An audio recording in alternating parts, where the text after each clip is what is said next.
Ambassador Thomas Reynolds stood alone in the vast antechamber of the Galactic Council headquarters. The space stretched hundreds of meters upward, its ceiling a perfect recreation of the galactic core, stars slowly swirling in real-time projection. Massive pillars carved from rare stellar marble rose around him, each bearing the symbol of a founding species of the Council. None bore the mark of humanity. Thomas straightened his formal diplomatic uniform, a simple black design with the Earth United Nations emblem, the only spot of color against the darkness. His reflection in the polished floor showed a man in his 50s, face lined with the stress of carrying humanity's future on his shoulders, yet standing tall with dignified determination. "They are ready for you, Earth representative," announced a multi-toned voice. A being floated forward. An Ardani protocol officer, its translucent body pulsing with bioluminescent patterns that translated into speech. "You will show proper deference. You will speak only when addressed. You represent an unverified species seeking audience with the supreme authority of the galaxy." Thomas nodded, his face betraying nothing. 6 months of preparation for this moment. 20 years of human exploration into Council space. Nearly a century since humanity first reached beyond their solar system, all culminating in this moment. Earth's formal petition for recognition, the massive doors, each 50 meters high and carved from materials not found in Earth's periodic table, parted silently. Thomas took a deep breath and stepped forward into the judgment chamber. The council chamber was a perfect hemisphere, with tiered seating rising in concentric half circles. At the center stood a simple platform floating over a pool of swirling liquid metal. Thomas recognized the design from the briefings.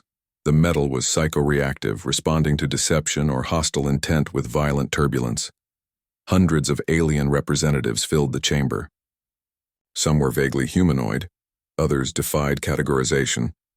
Crystalline structures, gaseous clouds contained in environmental fields, massive tentacled beings, and creatures of living light. The biodiversity was stunning, yet Thomas noted how they all segregated by physiological similarity. Evolution, it seemed, created tribalism even on a galactic scale. The platform glided forward, carrying Thomas to the center of the chamber.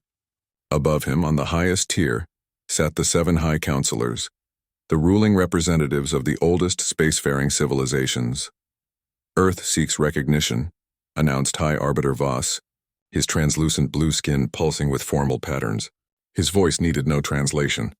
The Council used a direct neural communication field that bypassed language barriers. "Your species has existed beyond its gravity well for less than a century." "Your claim is premature." Thomas stood perfectly still. Protocol dictated he could not speak until the formal accusations were completed. "Furthermore," continued Counselor Draz, "a reptilian being with iridescent scales and multiple eyes arranged in a crown-like formation. Preliminary investigation suggests your species has concealed technological capabilities in violation of Treaty Article 7.3. A murmur rippled through the chamber. Thomas felt his pulse quicken. The Galileo project was supposedly undetectable, Earth's insurance policy and greatest secret. "The petition for membership is not merely premature," added another counselor, a being composed of interlocking geometric shapes that rearranged as it spoke. "It appears deliberately deceptive. Humanity has presented itself as barely capable of reliable interstellar travel, while secretly developing dimensional manipulation technologies." The liquid metal below Thomas began to swirl faster. Responding to his rising anxiety, he forced himself to maintain outward calm. "Ambassador Reynolds," Arbiter Voss addressed him directly, "you may respond to these charges." Thomas cleared his throat. The sound echoed in the suddenly silent chamber. "Honored counselors, representatives of the galactic community, I thank you for this audience." His voice was steady, dignified. "Humanity has complied with all disclosure requirements for pending species. We have submitted to every inspection, shared medical and environmental technologies that have benefited numerous worlds in the Outer Rim, and demonstrated our commitment to peaceful integration." He paused, looking directly at Counselor Draz, whose species, the hegemony, had been most vocally opposed to human expansion. "The allegations of concealed technology are serious. I request specific evidence of these claims so that I might address them properly." "Evidence?" Draz's scales rippled with color patterns that the neural field translated as contempt. Our monitoring stations detected quantum fluctuations consistent with dimensional manipulation in your home system. Your species claim to have barely mastered rudimentary warp technology, yet you experiment with the fabric of reality itself. Thomas maintained his composure. Respectfully, quantum fluctuations can have numerous explanations. Silence, thundered Draz. Your deception is confirmed by your own reaction. The metal pool does not lie. Thomas glanced down. The liquid had formed small agitated peaks, not the violent turbulence of outright lies, but the unmistakable pattern of partial truth. The council has deliberated, announced Arbiter Voss, his tone formal and final. Humanity's petition for recognition is denied. Furthermore, this body finds Earth guilty of technological concealment with intent to gain strategic advantage. Thomas felt his heart sink. The real danger wasn't rejection, it was what followed. The judgment is as follows, continued Voss. Execution of the diplomatic envoy as warning against future deception, followed by implementation of Level 3 containment protocols for the Sol system. Gasps echoed through the chamber. Even some council members seemed shocked. Level 3 containment meant automated weapon platforms surrounding Earth, enforcing complete isolation for centuries. A death sentence for Earth's nascent interstellar civilization. Thomas's mind raced through emergency protocols. The failsafe. He had to activate the failsafe. With practiced casualness, he reached for the ceremonial pin on his lapel, a small golden Earth emblem that had been scanned dozens of times by Council security and declared harmless. Before you pass sentence, Thomas said, his voice suddenly calm, I would like to share something about humanity that you may not understand. The council chamber fell silent, curiosity temporarily overriding protocol. Throughout our history, humans have been repeatedly underestimated. Thomas continued, when faced with extinction, we don't cower or surrender. We evolve. We prepare for worst-case scenarios, even ones that seem impossible. He pressed the center of the Earth emblem, a subtle click inaudible to anyone but him. What are you doing? Demanded Arbiter Voss, leaning forward. At this moment, quantum-entangled particles in this pin are communicating with Earth, Thomas explained, his voice steady. They now know your intentions. They know what you plan to do to me and to them. Security forces began moving toward the platform, weapon appendages extending. You should know that humans have a concept called a dead man's switch, Thomas continued as they approached. If I die, something much worse activates automatically. This is a pathetic attempt at threat, sneered Counselor Draz. Your world is defenseless against our technology. Thomas smiled slightly. You believe you found our greatest technology. What you detected was what we wanted you to find. Our actual capabilities, he left the sentence hanging as guards surrounded him. The platform began to lower toward the swirling metal pool. The execution will proceed, announced Arbiter Voss. Security. Protocols have been implemented against any Earth response. Containment vessels are already moving to the Sol system. Thomas looked up at the assembled representatives of 1,000 worlds, his expression no longer diplomatic but resolute. Remember this day, he said, his voice echoing through the chamber. Remember that when we came in peace you answered with fear. Remember that humanity offered friendship, and you chose to make us your enemy. The guard seized him, forcing him to his knees. An ornate ceremonial blade materialized in the hands of the execution officer. For the crime of deception with intent to endanger the galactic community, intoned Arbiter Voss, the representative of Earth is sentenced to death. May this serve as warning to all species who would hide their true nature from the Council. As the blade rose, Thomas fixed his gaze directly on Voss. We wanted to be your allies, he said quietly. Now you'll see what happens when humans are backed into a corner. The last thing the Council saw before the transmission to Earth was Thomas Reynolds' unwavering stare as the execution officer moved into position. The blade fell. Earth received the signal. The extermination protocol was now active. Admiral Elaine Harker stood motionless before the massive holographic display in Earth's Unified Defense Command Center. The quantum entanglement signal from Ambassador Reynolds' pin had terminated exactly 37 minutes ago. The final data packet contained everything: the Council's accusations, their decision, and the Ambassador's final message, a simple code phrase that changed everything. Contingency Omega. The command center was silent except for the soft hum of machinery. 24 of Earth's highest-ranking military and political leaders stood frozen in shock, staring at the emptiness where the ambassador's vital signs had once registered. Now there was only a flat line and the automated system message, "Signal lost. Biometric cessation confirmed." "They actually did it," whispered Secretary General Maria Alvarez, her dark eyes wide with disbelief. "They executed a diplomatic envoy protected under their own interstellar laws." Admiral Harker, tall, imposing, with silver-streaked hair pulled back in a severe bun, didn't flinch. "Replay the execution," she ordered, her voice steady. The AI complied, retrieving data from the Council's public broadcasts. The footage showed Ambassador Reynolds kneeling in the center of the judgment chamber, surrounded by guards of various alien species. High Arbiter Voss read a formal declaration of judgment, citing crimes against galactic stability. "We sent 14 diplomatic missions," said General Reyes, watching as the ceremonial execution blade was prepared. "We accepted their restrictive treaty terms.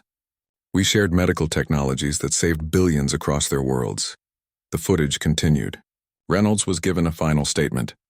"Remember this day," the ambassador said, his voice strong despite his position. "Remember that when we came in peace, you answered with fear. Remember that humanity offered friendship, and you chose to make us your enemy." The ceremonial blade descended, the feed cut off. "They're broadcasting this across all galactic communications channels," reported Lieutenant Park at the monitoring station. "They want every species to see what happens when you deceive the Council." Admiral Harker turned to President Victor Okafor, who stood slightly apart from the others, his expression unreadable. "Sir, the Galileo project is ready for activation. We've been preparing for this contingency since our first deep space probes encountered Council territory." The President's eyes narrowed. "The extermination protocol requires unanimous consent from this body. Once initiated, it cannot be stopped." He looked around the room at Earth's leadership. "This is the most consequential decision in human history. Let's be clear about what we're voting on." Admiral Harker nodded and activated the secure briefing. A three-dimensional model of the galaxy appeared, with Council territory highlighted in red, nearly 30% of the known galaxy. "The extermination protocol consists of 3 phases," Harker explained, her voice clinical. "Phase 1. Immediate deployment of our quantum mesh network around Sol system, cutting off all conventional access to Earth.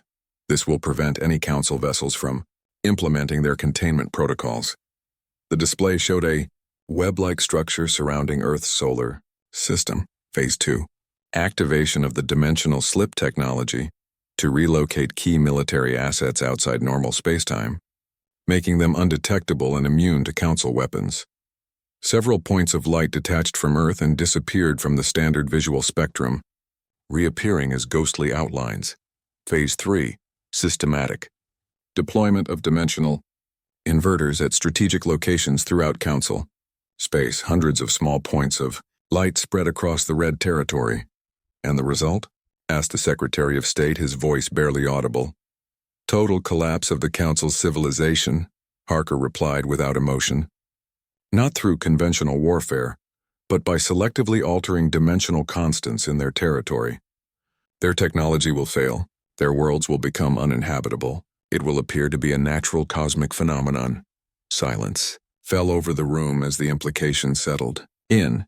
"We are voting to potentially end thousands of alien civilizations because they executed one man," said the Secretary of Culture, her voice shaking. "Is this truly who we want to be?" General Reyes stepped forward. "With respect, Madam Secretary, it's not about one man. The Council has declared humanity a threat to be contained and eventually eliminated. This is about survival." "Are we certain the Council's containment protocols are en route?" asked the Secretary of Science. Lieutenant Park looked up from his station. "Confirmed, sir. Long-range sensors detect multiple Council vessels entering the outer Sol system. Weapon signatures match known platform configurations for system isolation." The President straightened his shoulders. "The vote will now commence. As per Emergency Protocol 7, each of you will state your name and decision aloud." One by one, Earth's leaders made their choice. Admiral Elaine Harker, Unified Defense Command. "I vote to initiate the extermination protocol." General Carlos Reyes, Earth Joint Forces. "I vote to initiate." Secretary Maria Alvarez, United Nations. I vote to initiate. The process continued around the room. Some voices were firm, others barely audible, but the decision was clear. The vote is unanimous, announced the president, his expression grim. May God forgive what we're about to do. He pressed his palm to the final authorization scanner. Initiate the extermination protocol. Admiral Harker moved immediately. Commence Phase 1. Deploy the quantum mesh. Across Earth's orbital installations, hundreds of satellites simultaneously activated previously hidden components. Quantum particles linked across vast distances, creating an impenetrable barrier around the entire solar system. On the command center's display, the incoming Council vessel suddenly stopped, unable to penetrate the dimensional distortion. Mesh deployment complete, reported Commander Jackson. Council vessels are attempting to penetrate but failing. They've begun broadcasting demands for explanation. Ignore them, ordered Harker. Proceed to Phase 2. Activate dimensional slip for designated military assets.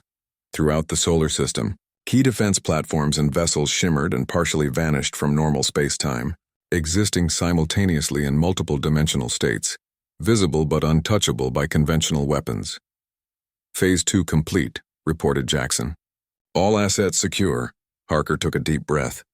Begin Phase 3 preparations. Deploy inverters to primary targets. The room fell silent again as everyone contemplated what was about to happen. These were no longer defensive measures. This was the beginning of an offensive that would reshape the galaxy. Dimensional inverters launching, announced Commander Jackson. The display showed dozens of small, specialized probes departing from hidden facilities throughout Earth's territory. First wave targeted at the Drazani home system. As specified in the protocol, Counselor Draz, the one who had most vociferously demanded the ambassador's execution, would be the first to witness the consequences. How long until the first inverter is in position? Asked President Okafor. 43 hours, sir, replied Jackson. The dimensional slip drive allows faster-than-light travel, but we still need to position them precisely at gravitational key points. Prepare a galaxy-wide transmission, ordered the president. All species need to know what's happening and why. Admiral Harker nodded. Communications team is already drafting the announcement. We'll broadcast on all frequencies, all languages. The president moved to stand beside Harker, looking at the galactic display. We should offer an escape path for species willing to break from the Council. Not all of them supported this action against us. Agreed, said Harker. We'll include protocols for formal declarations of neutrality. As the command center shifted into full crisis operations, a junior officer approached with a data tablet. Admiral, we've intercepted internal Council communications. They're confused about our response. They expected us to attempt conventional defense or possibly diplomatic negotiation. Harker took the tablet, scanning the translated messages. They don't understand humanity at all, she said quietly. We spent centuries fighting among ourselves, coming to the brink of self-destruction multiple times. When we finally reached the stars, we promised ourselves we would never again be at the mercy of those who would destroy us. The president placed a hand on her shoulder. Prepare a direct transmission to the Galactic Council. I want to address them personally before the first inverter activates. Yes, sir. As the preparations continued, Admiral Harker stared at the image of Ambassador Reynolds frozen on the display. His final moment of defiance before the blade fell. They thought killing one human would terrify us into submission, she whispered. Instead, they awakened something they can't possibly understand. The next day, as the inverters neared their target positions, Earth broadcast its message to the galaxy. Admiral Harker stood before the cameras, her uniform impeccable, her expression resolute. I am Admiral Elaine Harker of Earth's Unified Defense Command. 24 hours ago, your Galactic Council executed Ambassador Thomas Reynolds in violation of your own laws. This act, combined with your declaration of containment against Earth, constitutes an unprovoked act of war against humanity. Shipal, Senior Counselor Zath of the Velrani Confederation, stood alone in the observation dome of the Council's central station. Below him stretched the massive complex that housed the government of nearly half the galaxy, the culmination of 11,000 years of interstellar civilization. The Velrani had been among the founding species, their natural diplomatic talents helping forge the first alliances between competing stellar empires. Now Zath feared they had made a terrible mistake. His four eyes blinked in sequence, a sign of extreme stress among his kind. Something about the human ambassador's execution had disturbed him deeply. The man had been too calm, too knowing in his final moments. The Velrani had survived for millennia by recognizing patterns, and every instinct told Zath that the Council had grievously miscalculated. "Counselor, emergency transmission from Sol system," announced his aide, rushing into the observation dome. The young Velrani's skin had shifted to the pale yellow of alarm. "It's being broadcast on all frequencies, all known languages simultaneously." The holographic display activated, showing a stern human female in a military uniform, adorned with insignia unfamiliar to Zath. "I am Admiral Elaine Harker, of Earth's Unified Defense Command. 24 hours ago, your Galactic Council executed Ambassador Thomas Reynolds in violation of your own laws. This act, combined with your declaration of containment against Earth, constitutes an unprovoked act of war against humanity." Zath felt his secondary heart begin to race. The human showed no emotion, just like the ambassador before his execution. In response, the nations of Earth have unanimously authorized the implementation of Extermination Protocol. This is not a threat. This is not a negotiation. This is simply notification of what has already begun. Admiral's image was replaced by technical schematics showing strange devices being deployed throughout Council space. These dimensional inverters are already in position. The first will activate in the Drazani home system in exactly 24 hours. The effects will be irreversible. Each subsequent system will follow according to the schedule we have transmitted. The image returned to Admiral Harker. For species wishing to survive, we offer one path: immediate withdrawal from the Galactic Council and formal declaration of neutrality in the coming conflict. Instructions for this declaration are included in this transmission. You have 24 hours to decide. The transmission ended. Zath stood motionless for several moments, his forearms hanging limp at his sides. "Verify the technical specifications of these inverters," he finally ordered his aide. "Our science division is analyzing them now, Counselor. Preliminary assessment suggests the technology is theoretically possible. The humans appear to have developed applications of dimensional physics far beyond what we believed them capable of." Zath moved swiftly to summon an emergency meeting of the Inner Council. Within an hour, the 13 most powerful representatives in the galaxy gathered in the secure chamber deep within the station. "It's clearly a bluff," declared Counselor Draz when they convened, his reptilian scales flushed with anger. "Humans lack the technology for what they describe. Our scientists confirm it's theoretically impossible. We also believed it was impossible for them to have developed dimensional technology so quickly," countered Zath. "Yet the evidence of the Galileo project was minimal," interrupted High Arbiter Voss. "Nothing that suggested capabilities like these inverters they claim to possess." The debate continued until an aide rushed in with urgent news. 17 member species have already submitted formal withdrawal from the Council. "Impossible." Voss rose from his seat, his translucent skin pulsing with patterns of outrage. "No species would dare." The Eshrandi were the first, the aide reported, scrolling through the data, followed by the Tellurians, the Envoy collective. "All minor species," dismissed Draz.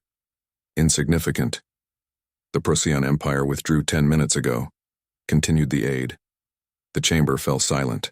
The Procyons were founding members of the Council, their vast territory spanning 3 spiral arms of the galaxy. "They included a message with their withdrawal," the aide added. "We have reviewed the human capabilities.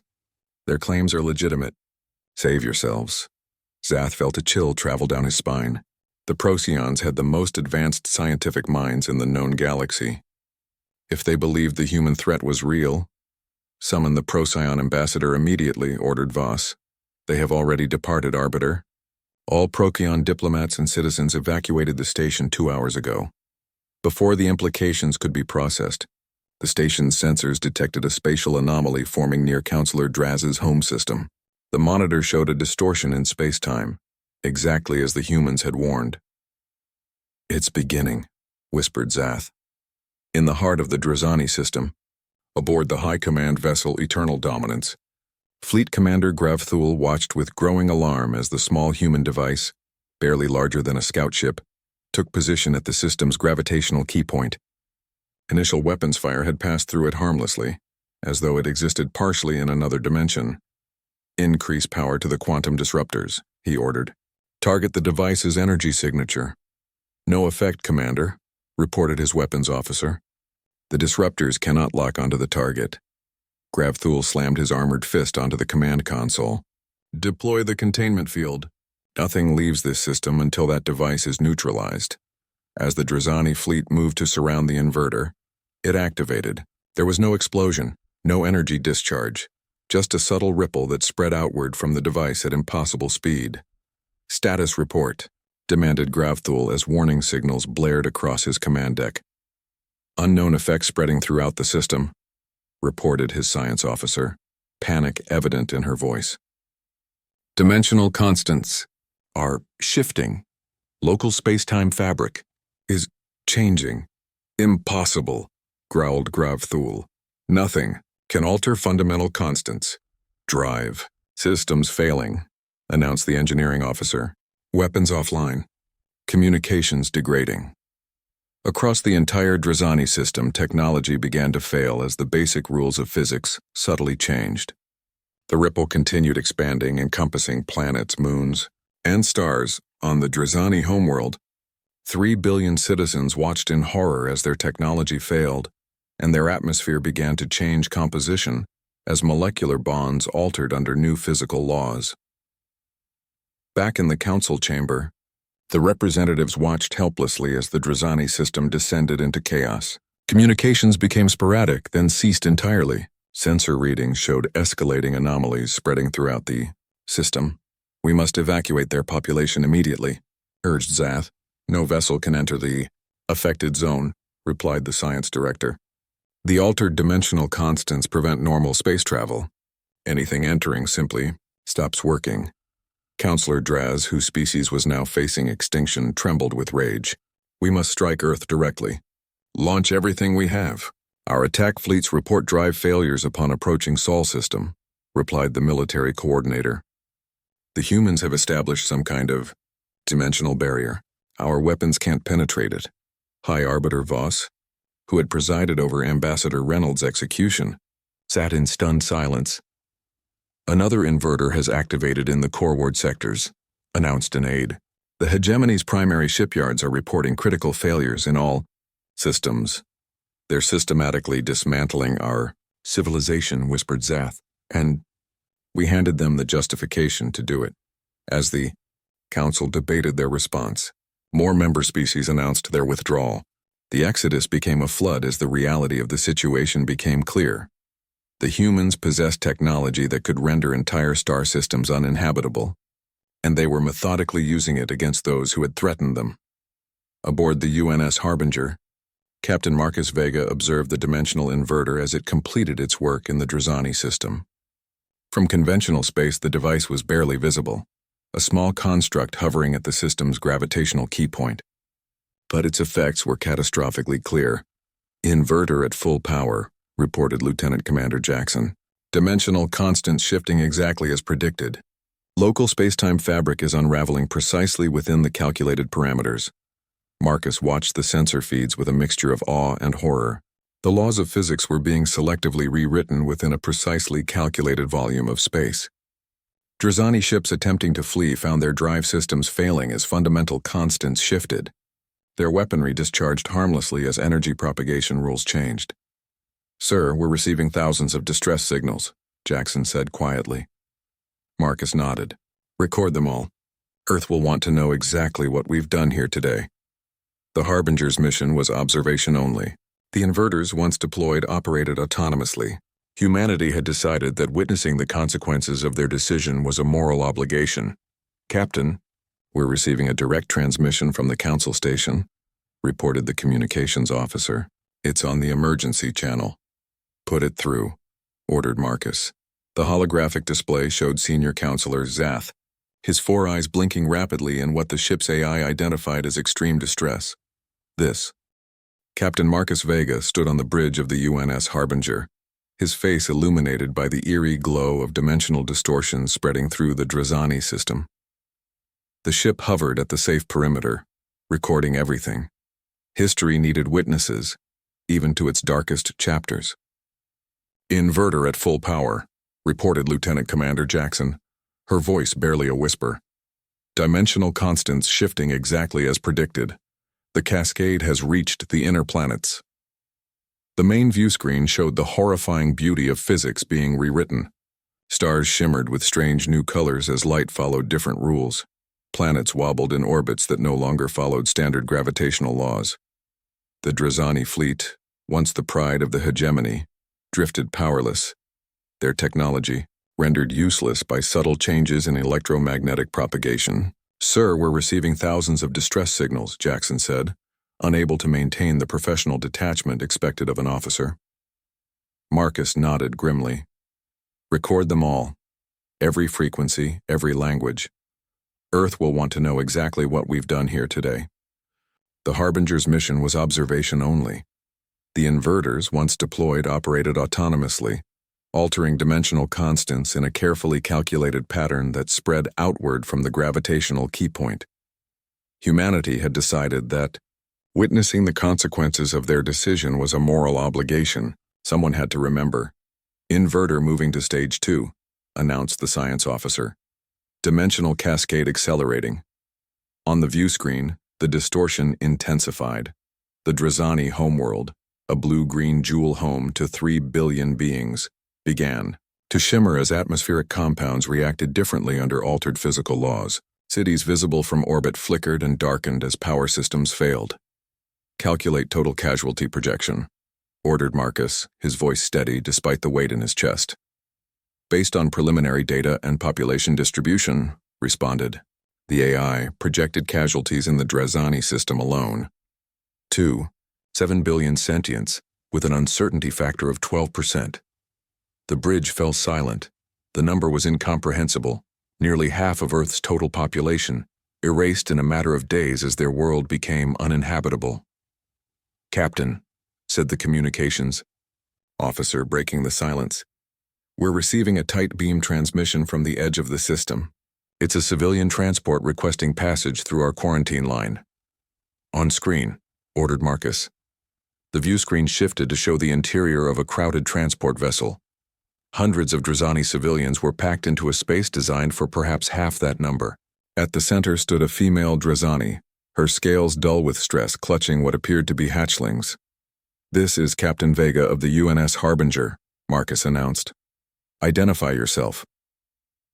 "I am Triska, bondmate to Fleet Commander Grav Thule," the female Drazani replied, her translator struggling with the emotional overtones in her voice.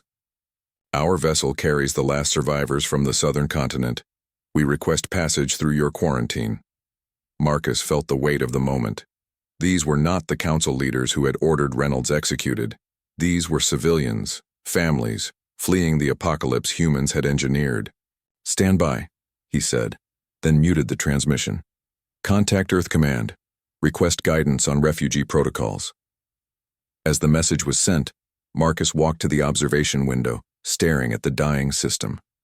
This was the price of the extermination. Protocol. Not just the punishment of those who had threatened Earth, but countless innocents caught in the crossfire. Meanwhile, across council space, panic spread faster than any communications blackout could contain. 43 species had withdrawn from the council within the first day of the human ultimatum. Another 28 followed after witnessing the Drazani system's fate. In a secure bunker beneath the council's primary world, the inner council met in emergency session. Once, these 13 beings had commanded the destiny of half the galaxy. Now they huddled like frightened prey, watching their civilization collapse around them. "The dimensional disturbance has expanded through 70% of the Drazani system," reported the science director, a crystalline entity whose facets had dulled with stress. "Their homeworld will be completely uninhabitable within 48 hours. We've lost contact with approximately 3 billion Drazani citizens." Councillor Draz, whose species faced extinction, trembled with rage. "We must strike Earth directly, launch everything we have. Our attack fleets report drive failures upon approaching Sol system," replied the military coordinator, a massive tentacled being who had once commanded the largest military force in the galaxy. The humans have established some kind of dimensional barrier. Our weapons can't penetrate it, and any vessel that attempts to breaks apart at the molecular level. High Arbiter Voss, who had presided over Ambassador Reynolds' execution, sat in stunned silence, his translucent skin now pallid and still. Another inverter has activated in the coreward sectors, announced an aide. The hegemony's primary shipyards are reporting critical failures in all systems. They're systematically dismantling our civilization, whispered Zath. And we handed them the justification to do it. How could they have developed such technology without our knowledge? Demanded Counselor Ezra of the Mechanoid Collective. Their entire species has barely been spacefaring for a century. That may be precisely why, replied Zath thoughtfully. The humans evolved in isolation, following a different technological path. While we refined technologies discovered millions of years ago, they created new approaches we never considered. Or perhaps they had help, suggested another counselor darkly. Could another power have supplied them with these weapons? Zath shook his head. No. What we're seeing is uniquely human. Remember Reynolds' final words?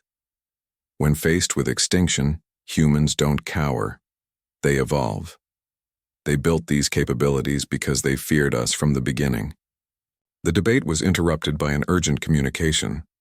The representatives of 27 formerly Council-aligned species had arrived at the station, demanding audience with the Inner Council. Their message was simple. They would attempt to negotiate with Earth on behalf of all species, but the Council leadership must first surrender unconditionally. Surrender? To primitives, sputtered Draz. Those primitives are currently rewriting physics itself in our territory, Zath pointed out. We must accept reality before more worlds die. After hours of bitter argument, the vote was taken. So, the narrowest margin, the Council authorized Zath to offer unconditional surrender to Earth. On Earth, Admiral Harker stood before the United Nations General Assembly, providing an update on the Extermination Protocol. Phase 2 is proceeding as designed, she reported. 71 species have declared neutrality and withdrawn from Council space. Our dimensional mesh around Sol system has repelled 3 Council counterattacks without casualties. And the civilian impact? Asked Representative Okafor of the African Union, his face grave. Harker's expression remained professional, but her voice softened slightly. The Harbinger reports approximately 2.7 billion civilian casualties in the Drazani system alone. Captain Vega requests guidance on refugee protocols. They're encountering civilian vessels attempting to flee the affected zone. A murmur ran through the assembly. Admiral, what happens if we deactivate the inverters now? Asked Representative Chen of the East Asian Alliance. The protocol was designed to be irreversible, Representative, Harker replied. The dimensional cascade, once initiated, is self-sustaining. The affected systems will remain uninhabitable for approximately 3 centuries before natural cosmic forces restore normal dimensional constants. The assembly fell silent as the implications sank in. Earth had unleashed a weapon that couldn't be turned off. We've received a communication from Senior Counselor Zath, Harker continued. The Council is offering unconditional surrender. They request immediate cessation of the Extermination Protocol and open negotiations. Secretary General Alvarez rose from her seat. And your recommendation, Admiral? Technically, we cannot stop what has begun in the affected systems, Harker stated. However, we can choose not to activate the remaining inverters. The question before this body is whether to accept the surrender or proceed with the complete extinction of Council civilization. The Secretary General looked out at the representatives of humanity.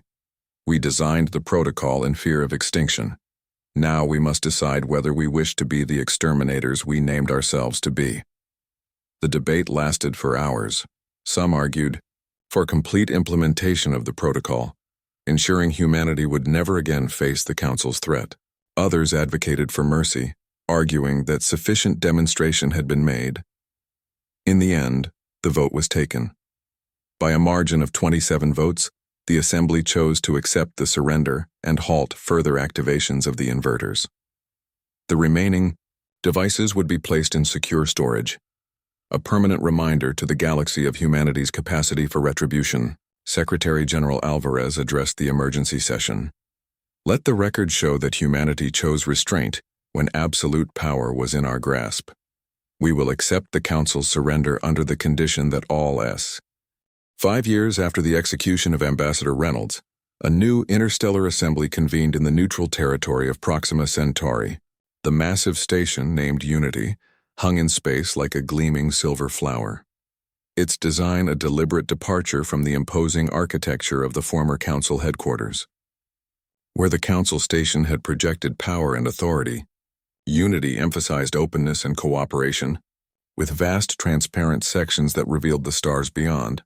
Dr. Olivia Martinez, Earth's prime representative, stood before the assembly chamber. The hall stretched in a perfect circle, with no raised platforms or hierarchical seating. All species were positioned as equals, another pointed difference from the Council's tiered arrangement. Behind her sat the leadership of what was now called the Human Protectorate, 27 formerly Council species whose civilizations had been spared when Earth accepted the surrender. The chamber fell silent as Martinez raised her hand. The symbolism wasn't lost on anyone present. 5 years ago, a human hand had activated the Extermination protocol. Now a human hand called for peace. Representatives of the galaxy, Martinez began, her voice calm but carrying to every corner of the room through the advanced acoustic design. I welcome you to the first formal session of the Galactic Accord. She paused, letting the translation systems catch up across the hundreds of species present.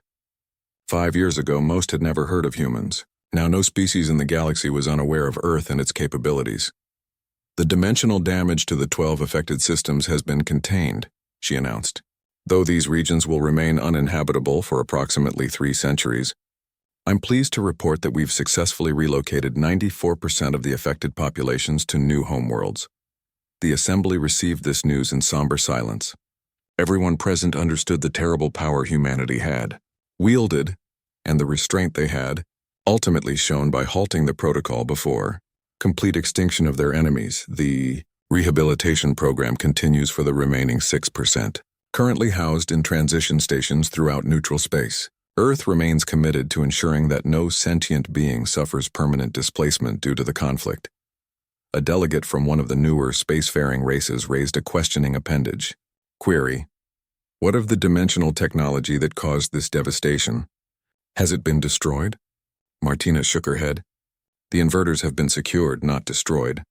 Earth maintains them as a deterrent against any future extinction-level threats, but they remain under multiple redundant safety systems that prevent unauthorized deployment. The delegate lowered their appendage, clearly unsatisfied but unwilling to press further. Everyone in the chamber understood the implicit message. Humanity held the power to end civilizations and would retain that power. Former High Arbiter Voss, now simply the representative of his greatly diminished species, approached the central podium. His once commanding presence was gone.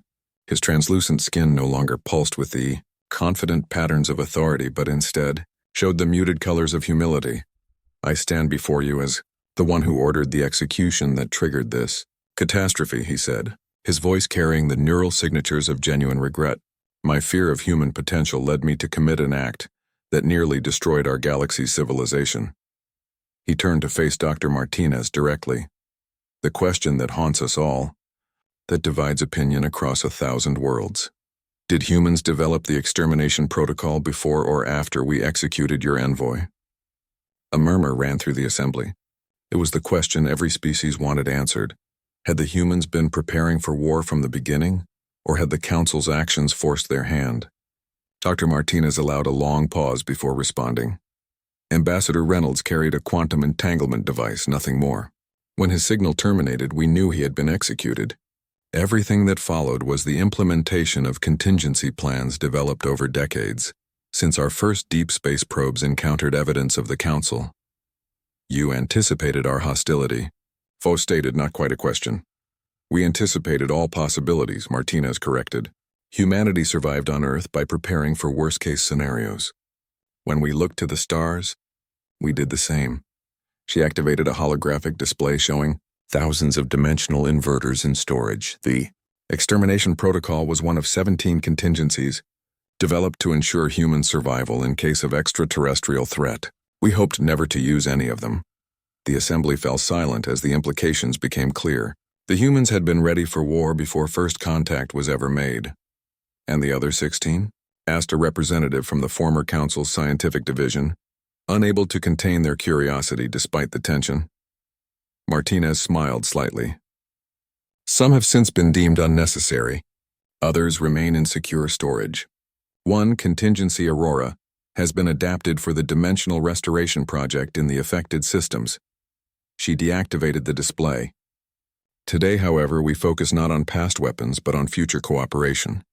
The Galactic Accord before you establishes a new framework for interstellar relations, one built on mutual respect rather than hierarchical control. Martinez gestured to a simple document displayed above the assembly. First among these principles, no species shall interfere with the internal development of another. Second, diplomatic envoys are inviolable. Third, technology shall be shared for mutual benefit, not hoarded for advantage.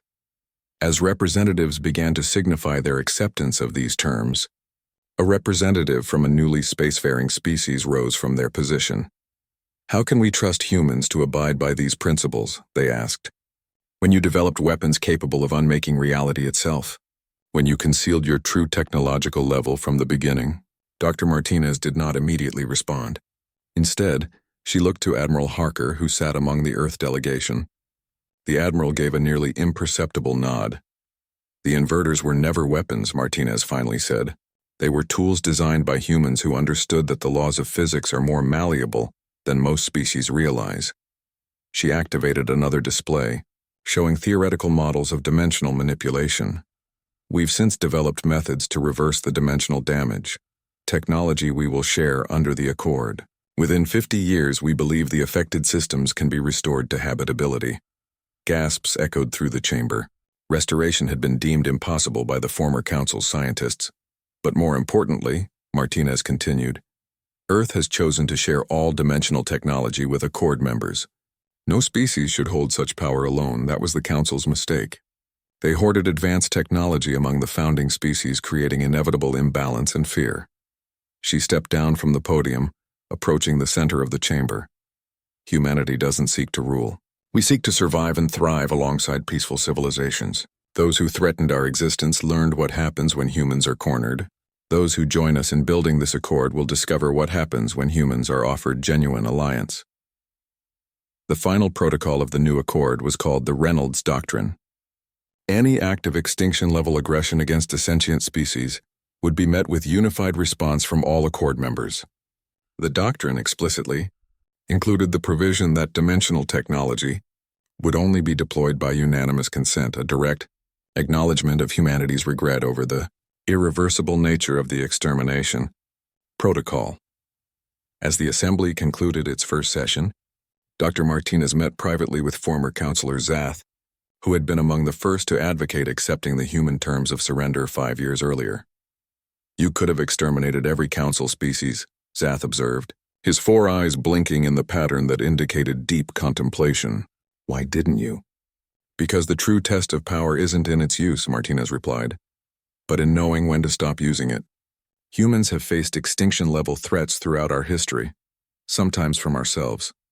We learned that survival alone isn't enough. How we survive matters. They stood together at the observation deck, looking out at the stars that had once been dominated by Council influence. The refugee from the Drazani system, the ones your Captain Vega rescued, have established a colony on the 3rd planet of the Procyon system, Zath said. They've named it Mercy. Martinez nodded. I've visited. They're thriving. Fleet Commander Gravthul leads their security forces now, cooperating with human advisors. His bondmate Triska runs their education system. The ones who most vehemently supported your ambassador's execution now work most closely with humans, Zath observed. The galaxy is full of ironies. Not irony, Martinez corrected. Growth. The Council mistook our preparation for aggression. The Drazani learned from that mistake faster than most. Zath's skin patterns shifted to indicate agreement. Which brings me to a delicate question, Representative. The rumors about Ambassador Reynolds, Martinez raised an eyebrow. What rumors? That he volunteered for the diplomatic mission knowing it might end in his execution. That he specifically requested to be the one carrying the quantum entanglement device, understanding what would follow. So the RU